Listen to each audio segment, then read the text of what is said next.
Chaque minuit, elle se faufilait hors du dortoir avec une assiette de nourriture.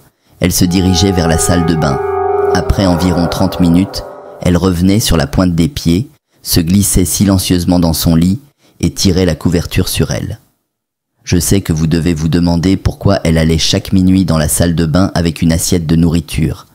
Restez bien assis pendant que je vous raconte cette histoire très choquante sur Sissi. La lune pendait comme un croissant éclatant, projetant une lueur argentée sur le calme du campus de l'école secondaire pour filles de Mbamanga. À l'intérieur du dortoir des filles, le silence régnait. Les rares bruissements de draps et le bourdonnement lointain du vent de la nuit étaient les seuls signes de vie. Pour les élèves pensionnaires, c'était une pause paisible après une longue journée de cours, de discussions et d'activités scolaires.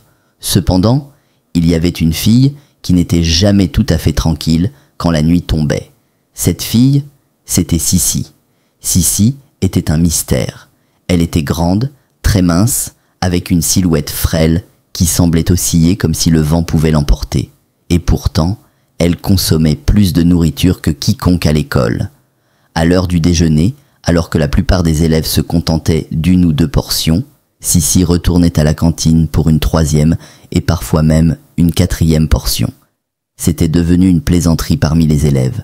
Elle se poussait du coude et chuchotait dans son dos, l'observant transporter plateau après plateau jusqu'à sa table. « Elle doit acheter de la nourriture en plus à la cuisine », suggéra une fille, étonnée. « C'est impossible qu'elle reste aussi maigre avec tout ce qu'elle mange », dit une autre en secouant la tête. Mais personne n'osait confronter Sissi à ses habitudes alimentaires étranges. Elle dégageait une aura de mystère qui tenait les gens à distance. Elle n'avait pas d'amis particulière, ne parlait à personne, restant toujours seule. Ses yeux, profonds et ombragés, semblaient renfermer des secrets que personne n'était prêt à découvrir. Et puis, il y avait autre chose. Ses nuits étaient différentes. Chaque soir, après le souper, Sissi achetait toujours une assiette de nourriture en plus. Les filles n'étaient plus surprises, car c'était une habitude de Sissi depuis son arrivée à l'école secondaire pour filles de Mbamanga. Elle ne savait pas quand elle mangeait la nourriture, mais au matin, elle voyait l'assiette vide sur le dessus de l'armoire de Sissi. Une chose qui les intriguait encore était comment Sissi pouvait manger 2 ou 3 assiettes de nourriture au souper et avoir encore de la place dans son estomac pour une assiette supplémentaire. Elle supposait qu'elle mangeait la nuit, chaque fois qu'elle avait faim. C'est ce que pensaient les filles, mais si seulement elles savaient qu'elles se trompaient. Un soir, Sissi acheta une assiette de nourriture en plus et l'emporta avec elle au dortoir. En se dirigeant vers le dortoir, une nouvelle élève récemment transférée à l'école pour fille de Mbamanga la regardait attentivement. Elle s'appelait Ladi. Elle était connue pour être curieuse en raison de son tempérament fouineur. Ce n'était pas qu'elle cherchait à se mêler de la vie des autres, mais elle aimait satisfaire sa curiosité. Ainsi, quelque chose chez Sissi l'intriguait. C'était la façon dont Sissi mangeait sans jamais prendre un gramme. Cette nuit-là, Ladi resta éveillée dans son lit, espérant voir quand Sissi mangerait la nourriture. Elle espérait que ce serait une opportunité pour lui parler, car elle mourait d'envie de satisfaire sa curiosité. Pourrait-elle prendre quelque chose pour ne pas grossir ? Se demanda Ladi, mais peu avant minuit, elle s'endormit malgré elle. À minuit pile, des pas légers mais audibles se faisaient entendre dans le silence de la nuit, quand le dortoir aurait dû être immobile. Sissi était éveillée, et elle quittait le dortoir avec une assiette de nourriture à la main. Elle s'éclipsa hors du dortoir après l'extinction des feux, comme si elle avait un lieu important où aller. Il y avait quelque chose d'autre, quelque chose d'inexplicable dans la façon dont Sissi se déplaçait. Son pas était si gracieux qu'on aurait dit qu'elle flottait. Quand elle arriva à la salle de bain, elle s'y glissa et ferma la porte derrière elle. Elle s'assit gracieusement, posant l'assiette de nourriture sur ses genoux. Puis, un chant bas et étrange, mélodieux, commença à s'échapper de sa gorge. Elle inclina son cou à un angle anormal, et avec un léger bruit de craquement, une seconde tête émergea à la base du cou de Sissi. La tête jumelle cligna des yeux 1 fois, 2 fois, et dit « Sissi, je meurs de faim. Nourris-moi vite, je n'en peux plus. » Sissi fredonna et commença calmement à nourrir sa tête jumelle. Elle la nourrissait jusqu'à ce qu'elle ait terminé de manger. La tête jumelle sourit et la remercia. Puis, la tête s'enfonça lentement dans le cou de Sissi. Sissi se redressa et tendit son cou, émettant un léger bruit de clic. Elle quitta silencieusement la salle de bain avec l'assiette vide. De retour dans le dortoir, tout était encore calme, et les filles dormaient et ronflaient paisiblement. Sissi s'allongea sous sa couverture, ferma les yeux et s'endormit. Le matin, dans le réfectoire, Ladi observait attentivement Sissi, énervée contre elle-même de s'être assoupie la veille, en regardant Sissi engloutir sa nourriture. Elle se promit de ne plus jamais s'endormir les nuits suivantes. Mais malheureusement, cette nuit-là encore, Ladi s'endormit avant de voir ce que Sissi faisait avec la nourriture. La troisième nuit, Ladi ne parvint toujours pas à rester éveillée. Mais quand Sissi revenait discrètement après avoir nourri sa tête jumelle, Ladi se réveilla et l'aperçut. « D'où revient-elle avec une assiette vide ?» se demanda-t-elle. Tandis que Sissi s'approchait, Ladi ferma rapidement les yeux et fit semblant de dormir. Ouvrant les yeux juste un peu, elle observa Sissi se glisser sous sa couverture et fermer les yeux. La curiosité de Ladi était piquée à vif, et elle développa un désir nouveau de découvrir les secrets de Sissi. Lors de l'assemblée, Ladi ne cessa de fixer Sissi, se demandant ce qu'elle cachait. Même en classe, Ladi jetait sans cesse des regards furtifs vers Sissi. Elle arriva à la conclusion que Sissi était effectivement étrange. Elle était toujours calme, restait seule, n'avait pas d'amis, n'avait aucun intérêt pour les activités sociales, mangeait trop pour sa silhouette mince et rentrait chaque nuit on ne sait d'où avec une assiette vide. Maintenant, elle devait découvrir la raison. Ladi demanda à leur professeur principal une permission pour se reposer dans son dortoir. Elle décida de bien dormir pendant la journée pour pouvoir rester éveillée la nuit et découvrir ce que faisait Sissi avec la nourriture chaque nuit. Cette nuit-là, comme d'habitude, les filles s'endormirent. Ladi décida de la surveiller de plus près. Elle s'allongea dans son lit, faisant semblant de dormir, son corps tendu sous sa couverture. Elle attendait, sa respiration calme, tandis que les autres filles glissaient dans le sommeil. Le temps passa, et le calme du dortoir s'approfondit. Le doux son des ronflements venait de différents coins de la pièce, et l'air de la nuit devenait épais de l'immobilité des rêves. Puis, juste au moment où l'horloge sonna minuit, Ladi l'entendit, le léger grincement des ressorts du lit, un froissement de tissu. Elle ouvrit furtivement les yeux et vit Sissi sortir de son lit. Vêtue de sa chemise de nuit soyeuse, Sissi se déplaçait comme une ombre, une assiette de nourriture à la main, se dirigeant vers la porte. Le cœur de Ladi battait la chamade, sa curiosité brûlante. Où allait-elle et pourquoi portait-elle encore une assiette de nourriture? Ladi avait vu Sissi entrer avec une assiette vide la nuit précédente.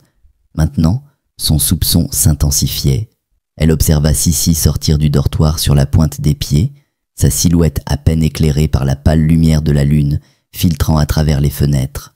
La porte se referma doucement derrière elle et Ladi se glissa hors de son lit, la suivant dans l'ombre. La salle de bain de l'école se trouvait dans une partie isolée du campus, légèrement éloignée des dortoirs. La nuit, ce bâtiment avait une allure sinistre, les tuyaux grinçaient, des gouttes d'eau tombaient rythmiquement des robinets, les hiboux ululaient, et le vent froid de la nuit passait comme des doigts glacés sur la peau.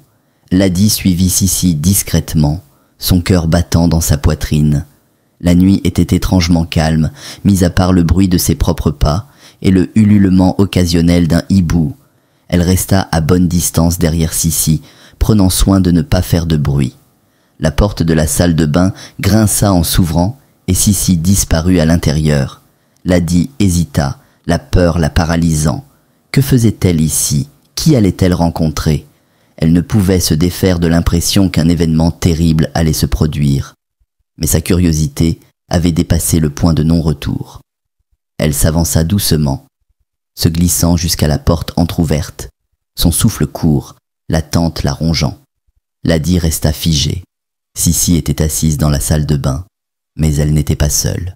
Ladi cligna des yeux, essayant de comprendre ce qu'elle voyait. Sissi était assise, tenant l'assiette de nourriture d'une main. Mais quelque chose n'allait pas, vraiment pas. Sa tête, unique jusque-là, semblait se transformer. Lentement, Sissi incline la tête sur le côté, son cou se pliant dans un angle anormal. Un chant étrange résonna dans l'air. une mélodie inquiétante qui donna des frissons à Ladi. Et puis cela arriva. Depuis la base du cou de Sissi, une seconde tête émergea, se dévoilant des ombres comme un cauchemar prenant vie. La nouvelle tête était identique à la première, comme un jumeau interdit qui se serait caché dans les recoins du corps de Sissi pendant trop longtemps. La respiration de Ladi se bloqua dans sa gorge, mais elle ne pouvait bouger. Ses jambes étaient comme enracinées, son cœur battant, à tout rompre. La tête cligna des yeux lentement, un sourire tordu se dessinant sur ses lèvres.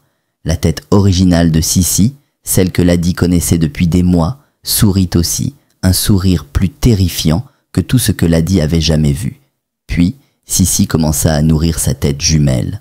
La tête dévorait la nourriture avec avidité, comme si elle n'avait pas mangé depuis des jours. Pendant tout ce temps, Sissi fredonnait cette mélodie effrayante, sa voix douce mais glaciale. Le son résonnait dans la petite salle de bain, rebondissant sur les murs comme les murmures d'un secret oublié depuis longtemps. Ladi voulait crier, voulait fuir, mais son corps refusait de lui obéir. Elle resta paralysée, observant en silence, horrifiée, alors que la scène effrayante et terrifiante se déroulait sous ses yeux. Ce n'est que lorsque ses genoux cédèrent qu'elle émit un léger gémissement terrifié, malgré tous ses efforts pour rester silencieuse. Ce son fut suffisant.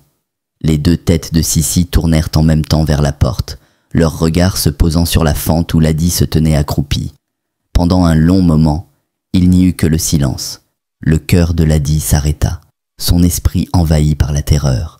L'avait-elle vue? Puis, avec une grâce calculée, Sissi se tourna, les deux têtes la fixant avec un regard synchronisé inquiétant. Elle avança vers la porte, ses pas résonnant dans la salle de bain vide. Ladi voulait bouger, voulait fuir, mais son corps était figé, ses membres refusant d'obéir aux ordres de son cerveau. La porte s'ouvrit en grand, et là se tenait Sissi, ses deux têtes souriant de manière terrifiante et tordue. Sa tête d'origine parla en premier, sa voix douce, presque gentille. « Tu aurais dû rester au lit, Ladi, dit-elle, avec une douceur sinistre. Tes parents ne t'ont-ils jamais appris à ne pas te mêler de ce qui ne te regarde pas ?» Ladi ne pouvait que fixer, son esprit incapable de traiter l'horreur devant elle. La seconde tête, celle qui venait de manger, élargit encore son sourire, ses dents luisant faiblement dans la lumière tamisée. « Et maintenant, que va-t-on faire de toi ?» demanda-t-elle, sa voix légèrement plus aiguë, plus moqueuse. Sissi s'accroupit devant Ladi, ses deux têtes toujours souriantes.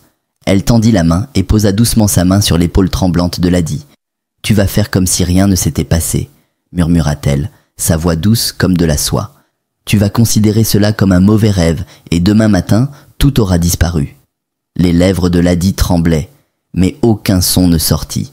Sissi continua, sa seconde tête se penchant encore plus près. « Mais si tu en parles à quelqu'un, eh bien, disons qu'ils ne te croiront jamais. Ils penseront que tu es devenue folle. Et tu ne veux pas ça, n'est-ce pas ?» Là-dessus, Sissi se releva, incline son cou. Sa tête jumelle s'enfonça lentement et progressivement dans son corps. Elle tourna son cou de côté et cela fit un bruit de clic. Elle regarda Ladi avec un sourire très doux. Puis, elle se retourna et s'éloigna, laissant Ladi recroqueviller sur le sol, son corps secoué par la peur. Ladi resta sur le sol froid de la salle de bain, incapable de bouger, incapable de penser.